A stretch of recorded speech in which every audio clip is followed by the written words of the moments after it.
I thought my life with Danielle was perfect. We had a beautiful home, 2 amazing kids, and a love I believed would last a lifetime. Then, one day, the foundation of my world crumbled. It started subtly, with late nights at work, hushed phone calls, and a growing distance between us.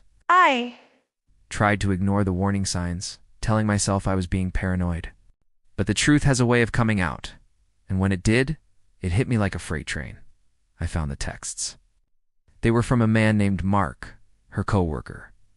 The messages weren't just friendly, they were intimate, filled with declarations of love and secret plans. Reading them felt like a physical blow. When I confronted Danielle, she didn't even try to deny it. The confession was cold, clinical.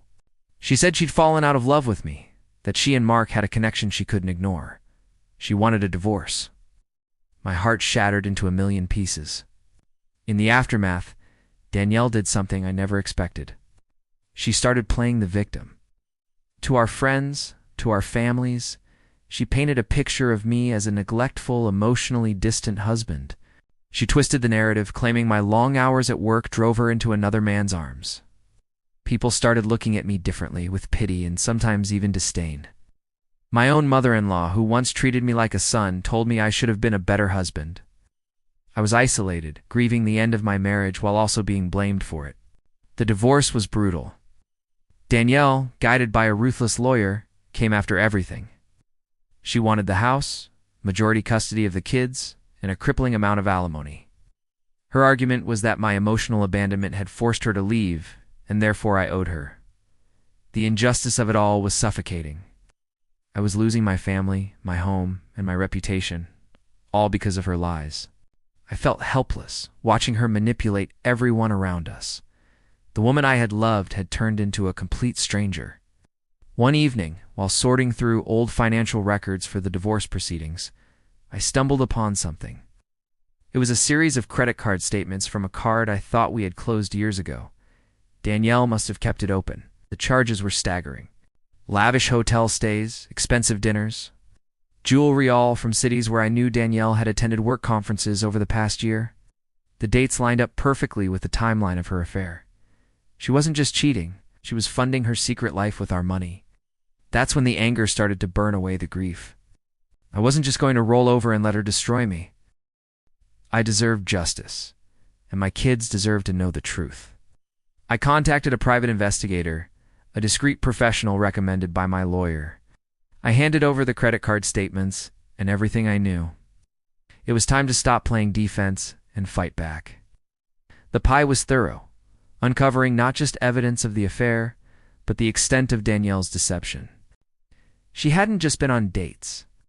She and Mark had taken romantic vacations, all while she was telling me she was at business seminars. The day of our final divorce hearing arrived. The courtroom was tense. Danielle sat there, looking composed, ready to deliver her final performance as the wronged wife. Her lawyer began recounting the fabricated story of my neglect. I watched as some of our friends, there for support, nodded along sympathetically. When it was my lawyer's turn, he stood up calmly. He didn't start with accusations. He started with evidence. He presented the credit card statements, one by one, projecting them onto a large screen for the judge and everyone else to see. He read out the charges: a weekend at a luxury spa in Napa, a 5-star hotel in Miami, a diamond bracelet from a boutique in Chicago. With each item, he stated the date and asked Danielle to confirm where she was. She stammered, claiming they were all business expenses. That's when my lawyer called his first witness, the private investigator. The pie took the stand and methodically dismantled her lies. He presented photographs of Danielle and Mark holding hands in Napa, kissing on a beach in Miami. He had hotel folios with both their names on them. Even had a sworn affidavit from a jeweler confirming that Mark had been with Danielle when she purchased the bracelet for herself, using our joint funds. A gasp rippled through the courtroom. Danielle's face went pale. Her lawyer frantically objected, but the judge overruled him every time. The evidence was irrefutable. The final blow came when my lawyer presented a detailed financial analysis.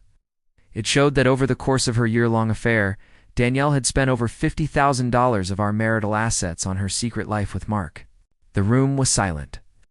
The friends who had come to support her, now stared at her with shock and disgust. Her carefully constructed victim narrative had been blown to pieces in a matter of minutes. The judge's expression was stern.